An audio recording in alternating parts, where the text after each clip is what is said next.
Oke, halo semuanya. Kali ini kita nggak cuma bakal ngomongin soal klub mobil biasa. Kita akan coba bedah sebuah cerita tentang hubungan manusia. Tentang apa sih yang sebenarnya bikin kita mau kumpul, saling bantu, dan ngebangun sesuatu yang lebih dari sekedar hobi. Ini adalah kisah tentang gimana sebuah fan bisa jadi pusat dari sebuah keluarga. Nah, coba lihat foto ini. Ini dia intinya. Semuanya dimulai dari kendaraan yang, ya, sederhana, Suzuki Carry. Tapi pertanyaannya, gimana caranya sebuah mobil bisa berubah jadi keluarga? Yuk kita cari tahu ceritanya, tentang orang-orang di baliknya, dan komunitas yang mereka bangun bareng-bareng. Oke, kita kenalan dulu sama mereka. Inilah Suzuki Carry Club Indonesia, atau SCCI, Chapter Cirebon Raya. Ini adalah kumpulan para penggemar dari wilayah Cirebon dan sekitarnya yang semuanya disatukan sama satu hal, cinta mereka pada fan yang ikonik ini. Yang menarik di sini adalah gimana sebuah identitas formal, kayak lambang yang kita lihat di kiri, bisa nyatu banget sama semangat mereka di lapangan. Jadi, di satu sisi ada logo, ada aturan, tapi di sisi lain ada kebersamaan, ada tawa, dan tentunya ada deretan mobil carry yang jadi kebanggaan mereka. Tapi jangan salah sangka, ini bukan cuma kumpul-kumpul biasa tanpa tujuan. Di balik semua keseruan itu, ada loh struktur yang bikin roda komunitas ini tetap jalan. Mereka punya rencana, punya tujuan, dan punya cara buat mencapainya. Coba kita intip sedikit fondasi mereka. Jadi, sepanjang tahun 2025, mereka benar-benar membangun dasar yang kuat. Dimulai dari pemilihan pengurus baru di bulan Juli, terus lanjut rapat perdana di Agustus, merencanakan acara-acara besar di November, sampai akhirnya evaluasi di bulan Desember. Struktur inilah yang bikin semangat mereka bisa terus tumbuh dan terarah. Nah, sekarang kita pindah ke bagian yang paling seru, yang jadi nyawanya komunitas ini. Bukan rapat atau struktur formalnya, tapi ya ini, momen-momen kebersamaan yang jadi detak jantung mereka. Disinilah persahabatan itu benar-benar terjalin.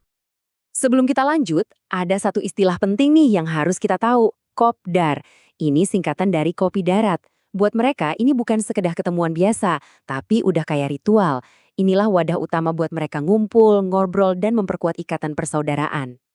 Dan ini salah satu contohnya, sebuah pamflet buat kopdar bulanan mereka di bulan September. Kelihatan kan, acaranya diatur dengan rapi, ada lokasi dan waktunya. Ini nunjukin kalau mereka serius banget dalam menjaga rutinitas kebersamaan ini. Tapi nggak semuanya harus serba formal juga. Ada juga yang namanya kopsan atau kopi santai. Nah ini biasanya pertemuan yang lebih kecil, lebih spontan, dan seringnya terjadi gitu aja, cuma karena pengen ketemu dan ngobrol santai. Kayak yang kita lihat di sini nih, nggak perlu tempat yang mewah atau acara yang heboh. Cukup duduk bareng di malam hari sambil ngopi dan berbagi cerita. Justru momen-momen kecil kayak gini yang seringkali jadi perekat paling kuat di sebuah komunitas. Nah, komunitas ini tuh nggak berdiri sendiri. Chapter Cirebon Raya ini adalah bagian aktif dari sebuah jaringan yang jauh lebih besar. Sebuah keluarga nasional para pencinta Suzuki Carry. Jadi mereka nggak cuma eksis di daerahnya sendiri, tapi juga aktif membangun hubungan dengan chapter-chapter lain. Contohnya aja, bulan September kemarin mereka sengaja datang buat menghadiri acara ulang tahun ke-11 chapter tetangga, yaitu Taci Ganjar. Mereka datang, ikut meramaikan, dan bahkan dapat penghargaan di atas panggung. Ini nunjukin komitmen mereka buat persaudaraan yang lebih luas.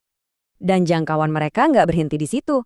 Mereka juga sampai mengirim perwakilan, Om Leman dan Om Saroji, buat hadir di acara skala nasional Jambore Nasional Suzuki Club di Jakarta. Ini bukti kalau mereka adalah bagian penting dari komunitas Suzuki Carry se-Indonesia. Sekarang kita sampai di inti dari semua ini. Di balik semua acara, pertemuan, dan fan itu, ada sesuatu yang jauh lebih dalam. Sesuatu yang mengubah sekelompok orang dengan hobi yang sama menjadi sebuah keluarga yang sesungguhnya. Karena pada akhirnya, ini tuh bukan lagi soal mobil. Mesin bisa rusak, bodi bisa penyok, tapi ikatan antar manusia itu diujinya bukan di jalanan yang mulus, tapi justru di saat-saat paling sulit dalam hidup. Waktu salah satu anggota mereka sakit di bulan Agustus, mereka nggak cuma ngirim pesan cepat sembuh ya. Mereka datang, mereka nungguin di rumah sakit, ngasih dukungan langsung. Inilah arti dari sebuah kehadiran. Terus pas mobil Om Rudi mogok di tengah jalan tol bulan Oktober, telepon minta tolong itu nggak cuma dijawab, tapi langsung direspons dengan aksi. Teman-temannya datang, ngumpul di pinggir jalan, kerja bareng buat mastiin saudara mereka nggak sendirian. Di saat duka, waktu ibunda dari Om Sani meninggal dunia di bulan November, mereka sekali lagi nunjukin solidaritasnya. Perwakilan dari klub datang langsung ke rumah duka, ikut duduk bareng, dan berbagi dalam kesedihan. Ini empati dalam tindakan nyata. Dan dukungan ini nggak cuma pas lagi susah, mereka juga ada buat berbagi kebahagiaan. Contohnya waktu mereka kumpul buat acara syukuran pernikahan putrinya Om Faiz. Mereka ikut merayakan momen-momen penting dalam hidup satu sama lain, layaknya satu keluarga besar. Setelah melihat semua ini, mulai dari rapat yang serius, kopdar yang seru, sampai momen-momen personal yang mengharukan, kita balik lagi ke pertanyaan awal. Apa sih sebenarnya yang jadi mesin penggerak di balik komunitas kayak gini? Ini pertanyaan buat kita semua sih.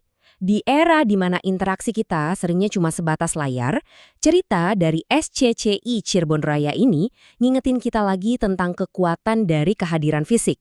Kekuatan dari komunitas yang gak cuma like postingan kita, tapi benar-benar muncul pas kita lagi butuh bantuan. Mungkin jawabannya sederhana. Yang menggerakkan sebuah komunitas itu bukan mobilnya, bukan logonya, atau acaranya, tapi kemauan untuk ada bagi satu sama lain. Di saat sakit, di saat mogok, di saat berduka, dan di saat merayakan. Itulah persaudaraan yang sejati. Terima kasih sudah menyimak.